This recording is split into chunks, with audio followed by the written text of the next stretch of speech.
செஞ்ச 3 அற்புதங்களை பற்றி தான் இன்னைக்கு பார்க்க போகிறோம். முதலாவது அற்புதம் என்னன்னா, கலிலேயா நாடு. சொல்லுங்க. கலிலேயா நாட்டில் கானா அப்படிங்கிற ஊரில் ஒரு மேரேஜ் நடக்குது. என்ன ஒரு கானா.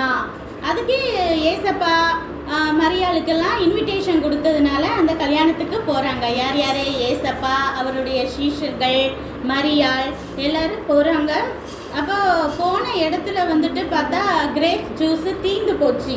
இப்போ நீங்கள் சாப்பிட போகிறப்ப பந்தியில் உட்காந்தோன்னா உங்களுக்கு பிடிச்ச ஐஸ்கிரீமோ இல்லை ஏதோ ஒரு ஜூஸோ பாப்கார்னோ தீந்துருச்சுன்னா உங்களுக்கு எப்படி இருக்கும்? மனசு கஷ்டமாக தானே இருக்கும். தீந்து போச்சுன்னா, அங்கே பந்தியிலே இல்லை அப்படின்னு சொல்லி தீந்து போச்சுன்னா என்ன எப்படி இருக்கும்? ஃபீல் பண்ண தானே செய்வீங்க. அது போல் அங்கே இருக்கிறவங்களுக்கு ஐயோ நம்மளுக்கு என்னடா கிரேப் ஜூஸ் தீந்து போச்சு அப்படின்னு நினைக்கிறாங்க. மரியாதை அதை பார்த்துட்டு என்ன சொல்கிறாங்க? ஏசப்பாட்ட சொல்கிறாங்க, இந்த மாதிரி ஜூஸு தீந்து போச்சு அப்படின்னு சொல்லிட்டு. ஆனால் மரியாளோட உள்ளத்தில் என்ன இருக்குது? என் மகன் தேவனுடைய குமாரன்கிறதுனால அவர் நினச்சா என்ன அற்புதம் வேணாலும் நடக்கும் அப்படின்னு நினைக்கிறாங்க.